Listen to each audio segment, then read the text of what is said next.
নমস্কার বন্ধুরা, SB academic সেন্টারের প্রত্যেকটা ছাত্রছাত্রীকে স্বাগত। আজকে আমি সাতটার বইটা সলভ করাচ্ছি। প্রচুর ছাত্রছাত্রী রিকোয়েস্ট করেছিল ক্লাস 10 দাশগুপ্ত কর পাহাড়ি।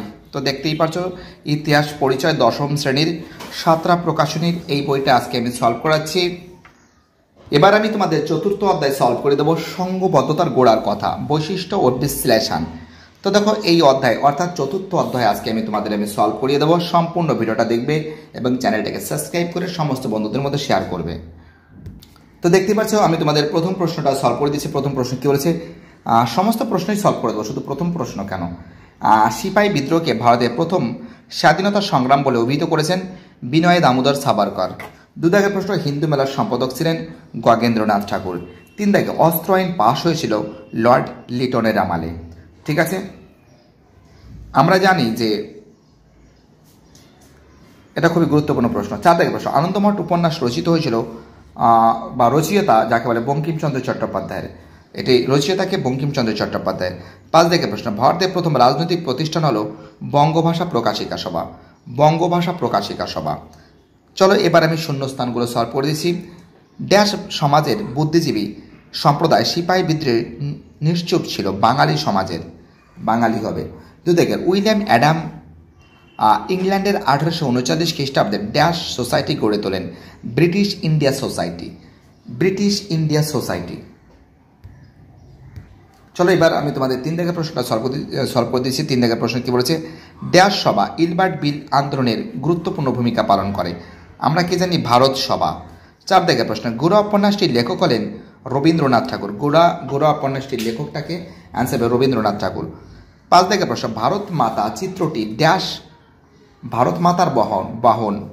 তো দেখো ভারত মাতা চিত্রটি সবুজ পৃথিবী ভারত মাতার বাহন। সবুজ পৃথিবী হবে। ঠিক না ভুল আছে, যেগুলো ঠিক আছে সেটা রাইট মেরে দেবো, যেটা ভুল আছে সেটা কেটে দিয়েছি। এক দিকের ভারতে মহারানী ঘোষণাপত্র এলাহাবাদের দরবারে প্রকাশিত হয়েছিল। ঠিক আছে। দু দাগের জমিদার সভার সভাপতি ছিলেন কৃষ্ণমোহন বন্দ্যোপাধ্যায়। ভুল আছে।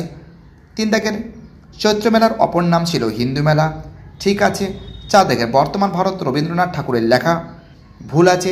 ছয় দাগের ৭৬ মনন্তরের পটভূমিকায় আনন্দমঠ উপন্যাসটি রচিত হয়। ঠিক আছে। ছয় দাগের মহাবিদ্রোহের সময় ভারতের গভর্নর জেনারেল ছিলেন লর্ড ডালহৌসি। ভুল আছে। এবার দেখো এই ম্যাচিংটা তোমাদের করে দিচ্ছি।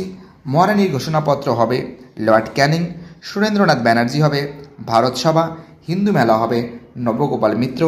বিনায়ক দামোদর সাভারকর হবে the Indian war of independence. ছয় দাগে লর্ড লিটন হবে অস্ত্র আইন। দেখতে পাচ্ছ এবার আমি তোমাদের ম্যাচিংটা করে দেবো। ব্যঙ্গ চিত্রশিল্প হবে গগেন্দ্রনাথ ঠাকুর। ভারত মাতা হবে অবনীন্দ্রনাথ ঠাকুর। বর্তমান ভারত হবে স্বামী বিবেকানন্দ। সন্তান দল হবে আমাদের আনন্দমঠ হবে এবং 1875 খ্রিস্টাব্দে হবে ইন্ডিয়ান লীগ। এবার দেখো বিবৃতিগুলো সলভ করেছি। প্রথম বিবৃতি কি বলেছে, একদিকে সিপাহী বিদ্রোহকে ভারতের প্রথম স্বাধীনতা সংগ্রাম বলেছেন। তো দেখো এটা কিন্তু হবে ব্যাখ্যাতীন হবে। এই বিদ্রোহের নেতারা অনেকেই সামন্ত ছিল।